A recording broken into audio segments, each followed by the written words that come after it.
I'm Josh from the Banyan Grill, picking up where we left off last time. We were making some risotto to go with our scallop dish. We have our salad that's already prepared, and after that we're going to do some bananas Foster, nice little 3-course. So let me get the scallops in the oven and I will show you the rest as those are cooking.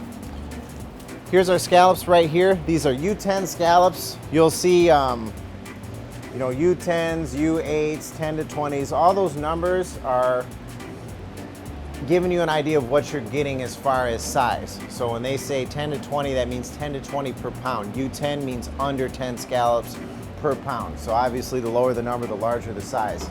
I like to sear my scallops. It gives them a great flavor. It caramelizes some of the natural sugars that are in them. One thing to be very careful about when you're searing, especially with scallops, because you're going to be using a temperature that is extremely hot. You want to use an oil that can take a high heat. A lot of people like to use olive oil because it's more healthy.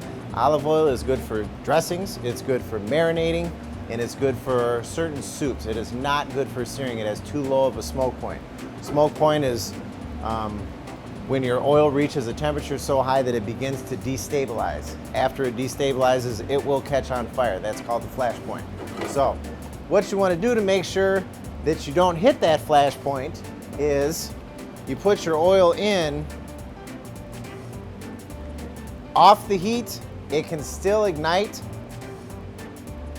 I'm actually really surprised that it's this hot. But when you're at home, turn your burner on, put the oil in there. If you don't see smoke, it's not ready. When you start, this is the one thing that when you actually do see this amount of smoke, this is what you want. This is how hot of a pan it takes to sear scallops. So we're gonna take 3 of them, and you don't want to put them next to each other. Give them each their own little space to draw that heat from. And then we're gonna keep them on the flame. While that's going, we're going to start our risotto. If I'm having corn risotto, I want a lot of corn in it. And all we're doing is just trying to get some base flavor out of there. That's going to help flavor the risotto itself. And then your scallops, what's unique about them is, when you're cooking something, it's got to cook. Don't mess with it too much. Scallops are going to tell you based on what the edge is starting to look like. So once you pull that off the pan, you broke that sear.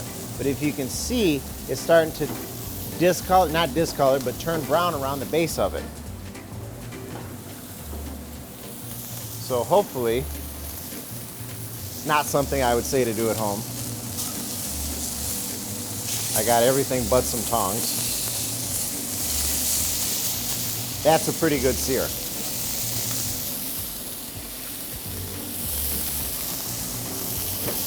That's gonna go in the oven. And what I'm gonna do is I'm gonna add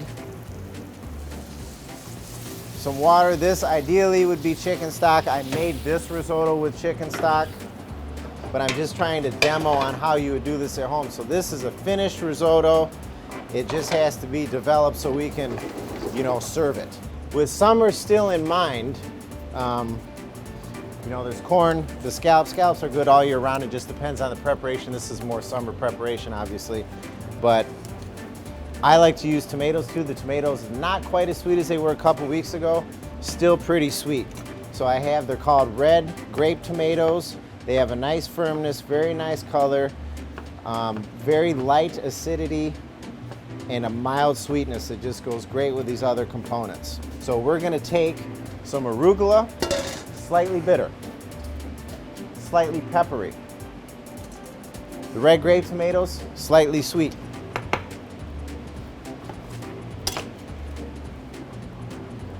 Fresh orange juice.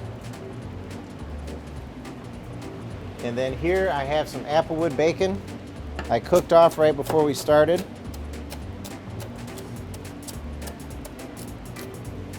Doesn't take much of this. The scallops are the star. So that's, one piece. This is 2 plates worth of food, no problem. One thing that always goes in risotto is a little bit of butter, and then we're also gonna put some Parmesan. And it's just gonna give it a little finish. Parmesan is actually something that stimulates the umami taste receptor also, or the umami receptor, I should say. And then we just stir that in very lightly.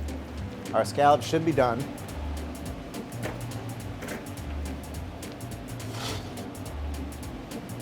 See this little bit of white that is coming out of them?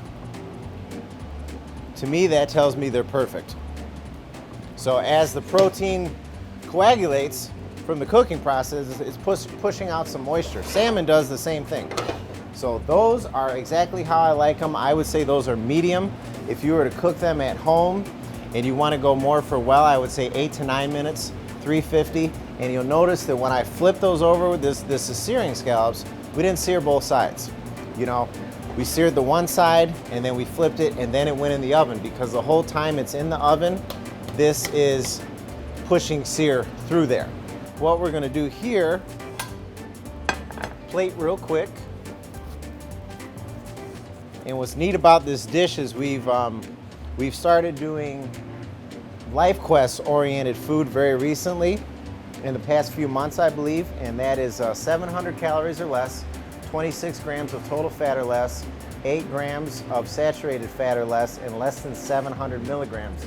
This, believe it or not, without the risotto, only takes you to about 350, 400 calories. Scallops are very, very low in calories. They have almost no fat. 3.5 ounces of scallops only has 96 calories. So these three right here would probably take you to about 130. You know, the oil was your cooking medium. It's not fried. Fried food is more fattening because the breading retains the oil. You know, when you sear something, the oil that is in the pan, a lot of it's gone up in steam, some of it's down there. So if you were to want to go across your LifeQuest parameters, you know, steamed rice, maybe a piece of steamed broccolini, or maybe just the scallops and this.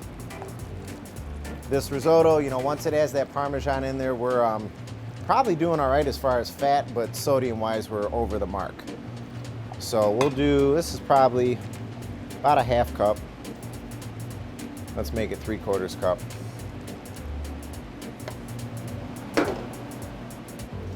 And then we're gonna take our scallops. I don't like symmetry. I used to, till a buddy of mine showed me the way.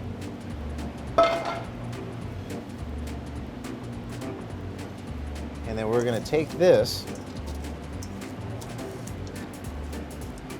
I wanna showcase that red a little bit.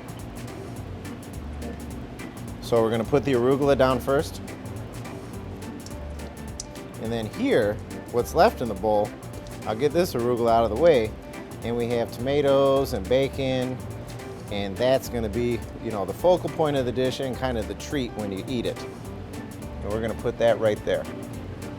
So we have some nice color, we have some nice height, we have some real simple flavors, but simple flavors are big taste.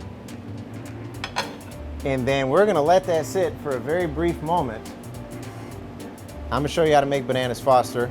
It's one of my favorite desserts, very simple, and we're gonna taste these. I'll see you next time. Thank you.